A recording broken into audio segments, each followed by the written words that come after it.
Hello, welcome back to the channel. It is Dan, Nocturne Knives, coming at you today with a quick review of this knife, the QSP Rhino. I have this one in from the Apex Pass Around group. It is a production sample. This one will be releasing in the next few, I think a month and a half or so. It's somewhere in one of our group posts. I'll put it up on screen. I've had this knife for a few days now. Been interested to check it out, and I'm excited to share a few thoughts about this one before I send it along to the next reviewer. So this, as I said, the QSP Rhino, it's coming in from QSP. Price point is going to be about $350, I believe.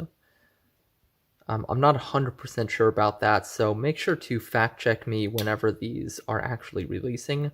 I'm not 100% on that. The materials are titanium on the handle. You have full tie on both sides with a tie frame lock.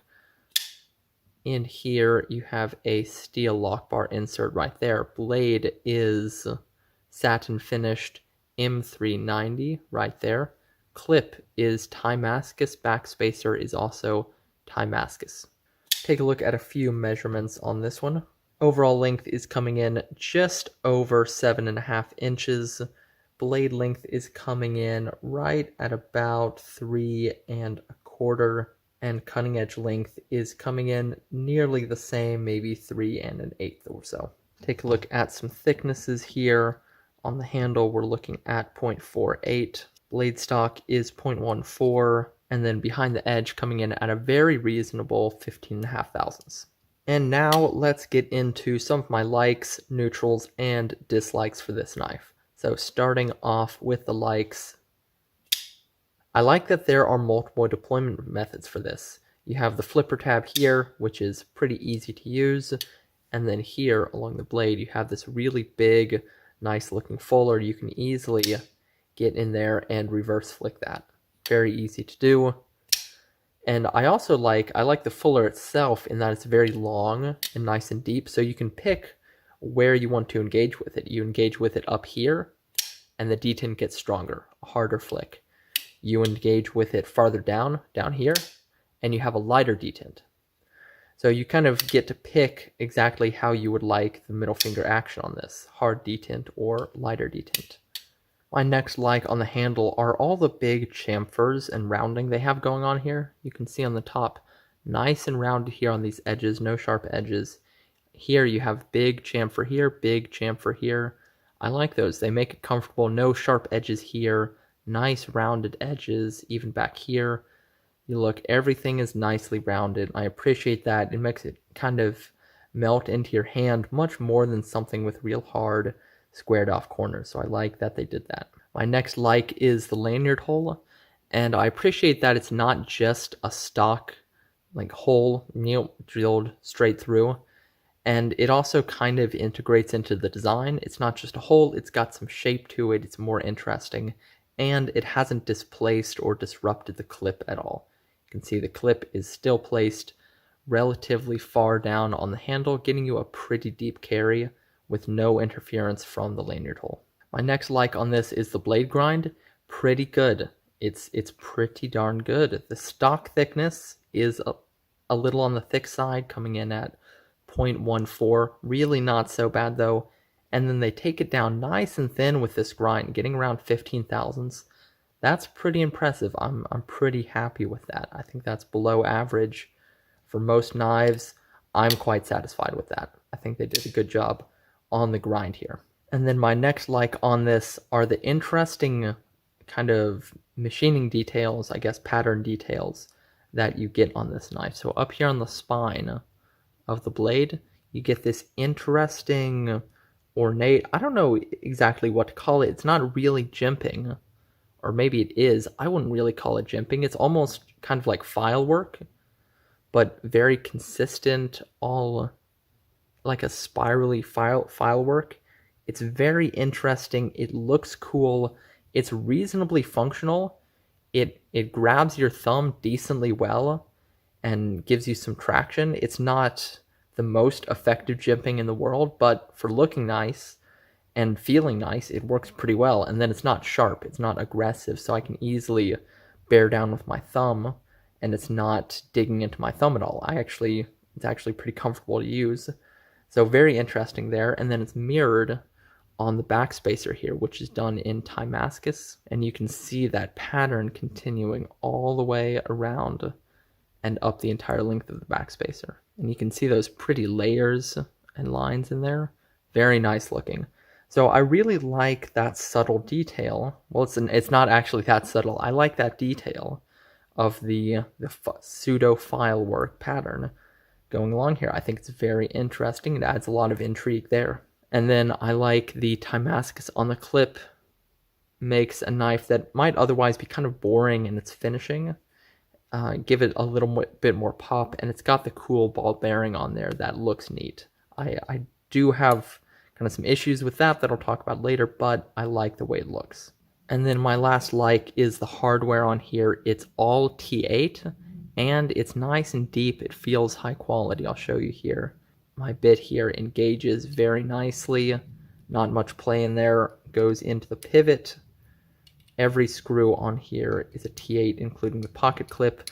I think that's a very nice touch. I appreciate that they did that. Now, onto my neutrals. So my first neutral is the design on this. It's not my thing. I don't like it that much. So my first neutral is, so my only neutral on this thing is this nub right here that sticks up. I just don't get it. I don't know why it's there. I see no purpose for it. You can't use it as a front flipper. I've tried. You can't. You don't have the leverage to get it there. I can just break the detent sometimes. See, it's just not, it doesn't stick up high enough, and it doesn't give you enough traction to front flip. So I just question why it's up here. It looks just kind of awkward when it's closed. It looks like it should be used for something, but it has no use that I can find. You can't do anything with it. So that's really my only neutral, is that this thing is just inexplicable. It doesn't get in the way or anything. I just don't get it. Now, coming into my dislikes, I do have some dislikes for this. So first, it's going to be the plunge grind on this. I think you all knew I was going to say this. Plunge grind is not adequate. You can see the edge is already recurving on this factory edge. It's flaring and it's recurving. And you can see how much farther I would potentially need to take out this sharpening choil to deal with the plunge grind. Probably out to here, I think. I would need to extend it out to right there or so to actually clear the plunge grind with that sharpening choil. So I don't love that. That's just annoying. It's something that I would need to fix when I sharpened it immediately. Now my next dislike on this is the detent. I don't love the detent. It's just a little bit lazy, especially for the flipper tab. You can see I can pretty easily fail the flipper. There, I got it that time, but it's pretty easy to fail it. Now the lighter detent for the flipper tab does mean easier flicking for the middle finger, but it's just not a very crisp detent. It's a pretty soft detent. I'm just not that impressed by it. It's not an impressive detent by any means. Now my next dislike are the ergos.